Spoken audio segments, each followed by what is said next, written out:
यज्ञ की धुनी चल रही है, वेद मंत्र उच्चारण हो रहा है। ग्वालों ने जैसे ही अंदर प्रवेश किया तो ब्राह्मणों ने वहां से आवाज लगाई। देखो वैदिक दृष्टिकोण है कि जब हम भजन करते हैं, जब हम यज्ञ करते हैं, जब हम भोजन करते हैं अथवा शौच करते हैं, इस अवस्था में बोलना नहीं चाहिए। इस अवस्था में बोलना नहीं चाहिए।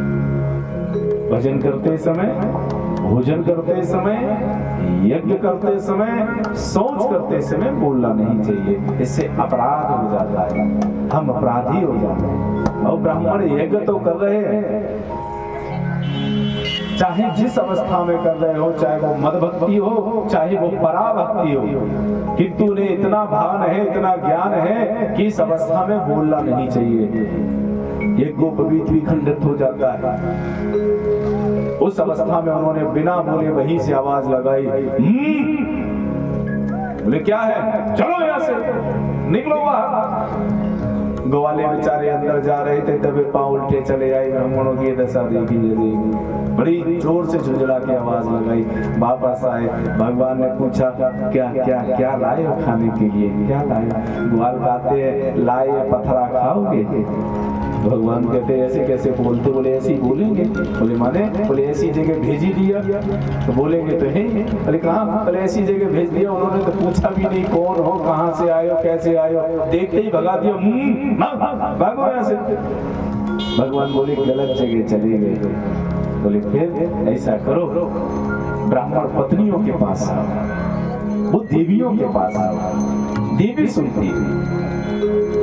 ब्राह्मण पत्नी स्त्रियों के उनके पास में जाओ, वो आपको सुन करके आपके भाव को पहचानेंगे, वो आपकी बात को समझेंगे। शास्त्रोक्त विधान है, न ग्रहे ग्रहे विद्याहु ग्रहणी ग्रह उच्चते। बोले ईंट पत्थर की दीवार को घर नहीं कहते थे, माताओं को घर कहा गया है, स्त्रियों को घर कहा गया। वो बड़ी भक्ति स्वरूप है, बड़ी ममत्व का रूप है, ममता का स्वरूप है। माताओं के पास जाओ, वो आपको कुछ ना कुछ बताएंगे, कुछ ना कुछ। जैसे ही चले वहां से फिर पुनः पहुंचे, भगवान का आज्ञा पा करके और ब्राह्मणों की पत्नियों के पास बैठे थे। ब्राह्मण पत्नियों से आज पूछा, ब्राह्मण सभी देखते रहे। बोलिए फिर आ गए दोबारा से, आपकी बार ऐसा प्रश्न करके आए हैं कि हम उधर देखेंगे ही नहीं जो हमसे चिल्ला सके, हमने देखना ही बंद कर दिया। बोले इधर चलो। जब इधर चलते चले गए, आगे प्रवेश करे, माताओं ने स्वागत किया। बोले ग्वाल आप कौन हो, कहाँ से आना हुआ? ग्वालों ने अपना परिचय दिया, माता हम यहाँ से थोड़ी दूरी पर भगवान कृष्ण और बलराम के साथ में गौचारण कर रहे हैं। आज दुर्भाग्य से हम लोग प्रसाद लाना भूल गए, भोजन नहीं लाए, आपसे आग्रह करते हैं आप थोड़ा सा व्यवस्था कर दें। माताओं ने तुरंत बिठाया और बिठा करके भोजन प्रसादी की व्यवस्था करना शुरू कर दी। बोले सुनो, जब भोजन प्रसाद बनाया, थाल में सजाया और थाल में सजा करके कहा अब एक निवेदन मेरा भी है।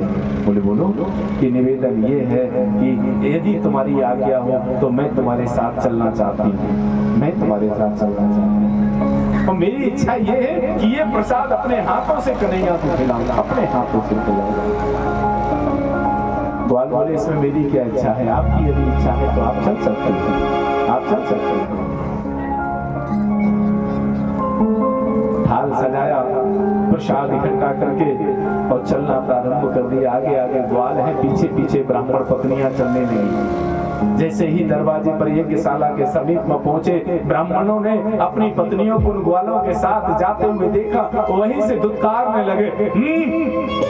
बोले कहां? आंखों ही आंखों में इशारा देने लगे, बड़ी जोर क्रोध में। सारी स्त्रियां घबरा गई, कदम रुक गए।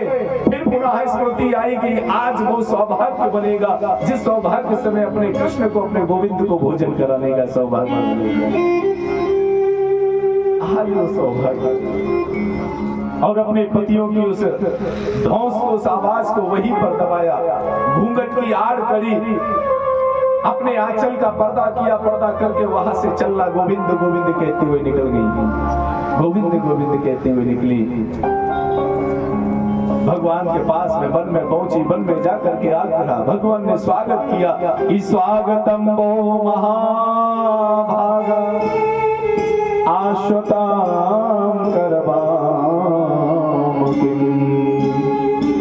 यन्नो दिदृक्षया उपपन्नमिदं हिवा। मेरी माताओं आपका स्वागत है, स्वागत है, पधारिए पधारिए, आपका स्वागत है। आप सभी ब्राह्मण पत्नियों को मैं तो प्रणाम करता हूँ, आपका अभिनंदन है, आपका वंदन है, पधारो प्रभु। बड़ी प्रसन्न है, सभी भगवान के साथ में बैठी और अपने अपने प्रसाद को निकाल करके कन्हैया को प्रसाद कराना प्रारंभ कर दिया। भगवान उस प्रसाद को स्वीकार कर रहे हैं। स्वीकार के उपरांत में सभी ने दर्शन करी, चर्चा हुई और वहां से चलने का आदेश हुआ। माताएं अब आप अपने अपने घर को प्रस्थान करो, अपने घर को जाओ। ब्राह्मण पत्नियां कहती है प्रभु अब बहुत मुश्किल है। बोले क्यों? दो अवस्थाएं होती है, एक प्रसन्नता में आने पर, एक जबरदस्ती करके आने पर। बोली समझे नहीं? बोले आप सब समझते हो। एक अवस्था वो होती है जो अपने पति की प्रसन्नता में, घर परिवार वालों की प्रसन्नता में हम सब लोग आते हैं, तो पुनः जब जाते हैं तो उमंग के साथ जाते हैं, उत्साह के साथ जाते हैं। लेकिन आज हम तो अपने पति की आज्ञा की अवहेलना करके आए हैं, हम कैसे जाएंगे वहां वापस?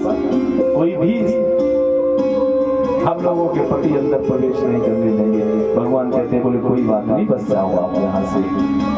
श्याम हिरण्य वरदी वनमान्य वनम धातु प्रवाल नटवेश मनोप्रतान से भगवान के स्वरूप को देखकर वहां से प्रस्थान किया। जब घर में जाकर के पूछे तो अद्भुत चरित्र हुआ। परीक्षित राज जानते हो अद्भुत चरित्र क्या हुआ?